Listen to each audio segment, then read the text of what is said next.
क्रांतिज्योती सावित्रीबाई यांच्या कपड्यावरती शेण टाकणाऱ्या लोकांचे नामदार भुजबळांनी शेण खाऊ नये. राज्य प्रवक्ते संतोष पाटील.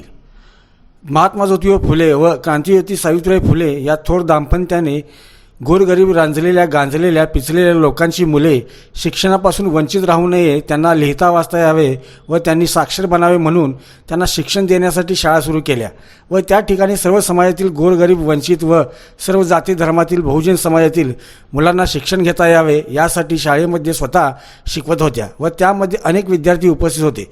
परंतु काही विशिष्ट समाजातील लोकांना ही मुले शिक्षण घेऊन आमच्या पुढे जातील अशी भीती मनात निर्माण होऊन त्यांची शाळा बंद पाडण्याचे प्रयत्न केले.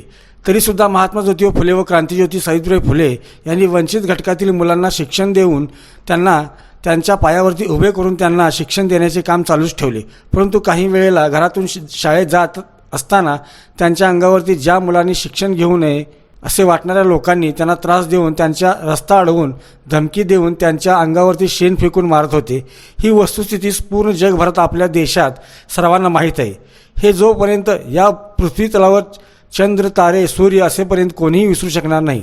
हे महात्मा ज्योतिबा फुले व क्रांतिज्योती सावित्रीबाई फुले यांचा वारस स्वतःला समजवणारे महाराष्ट्र राज्याचे कॅबिनेट दर्जाचे मंत्री आपलं कॅबिनेट मंत्रीपद राहावं म्हणून उपमुख्यमंत्री देवेंद्र फडणवीस यांच्या सांगण्यावरून ओबीसी समाज व मराठा समाज यांच्यात फूट पाडून समाजात तेढ निर्माण करण्याचे काम नामदार छगन भुजबळ हे करीत आहेत.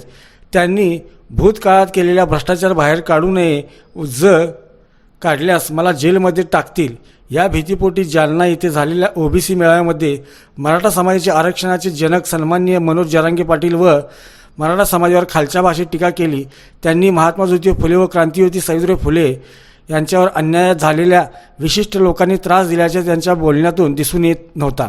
यावरून नामदार छगन भुजबळ यांनी मागील काही घडलेल्या घटनांचा विसर पडलेला दिसत आहे. त्यांचा अपमान होईल असे वागले आहेत. क्रांतिज्योती सावित्रीबाई फुले यांच्या शाळेत जाण्याच्या वेळेला त्यांच्या कपड्यावरती शेण टाकणाऱ्या लोकांचे नामदार छगन भुजबळ यांनी शेण खाऊ नये अशी माहिती मराठा स्वराज्य संघाचे राज्य प्रवक्ते माननीय संतोष पाटील यांनी पत्रकार बैठकीमध्ये दिली आहे. एकेकाळी रंजलेल्या, गांजलेल्या, दबलेल्या, पिचलेल्या व बहुजन समाजातील मुलं शिक्षण घेत नव्हती, अज्ञान राहत होती, त्यामुळे ते विकास करू शकत नव्हती. असं ज्या वेळेला क्रांतिसूर्य महात्मा ज्योतिबा फुले आणि क्रांतिज्योती सावित्रीबाई फुले यांनी या दबलेल्या, रंजलेल्या, गंजलेल्या, पिछडलेल्या बहुजन मुलांना शिक्षणासाठी व शिक्षण घेण्यासाठी, त्याला न्यानी करण्यासाठी त्यावेळेला शाळा काढल्या होत्या. त्यावेळेला काही विशिष्ट समाजातील लोकांना त्यांनी खूप विरोध केला होता. कारण ही मुलं शिकली सवरली तर हे आपल्या पुढे जातील म्हणून त्यांना ज्या वेळेला क्रांतिज्योती सावित्रीबाई फुले घरातून मुलांच्या शिक्षणासाठी ते शाळेत जात असतानाही त्यांना त्यांचा अपमान केला जाईल, त्यांना हीन दर्जाची वागणूक दिली जाईल, त्यांना वेडेवाकडे बोलले जाईल आणि तथापि त्यावेळेला त्यांच्या अंगावर शेणही फेकून मारले आहे. अशा या विशिष्ट समाजातील लोकांच्या बरोबर नामदार सन्माननीय भुजबळ साहेब आत्ता हे आहेत आणि त्याच बहुजन समाजातील लोकांवर ते आगापिछा करून बोलत आहेत.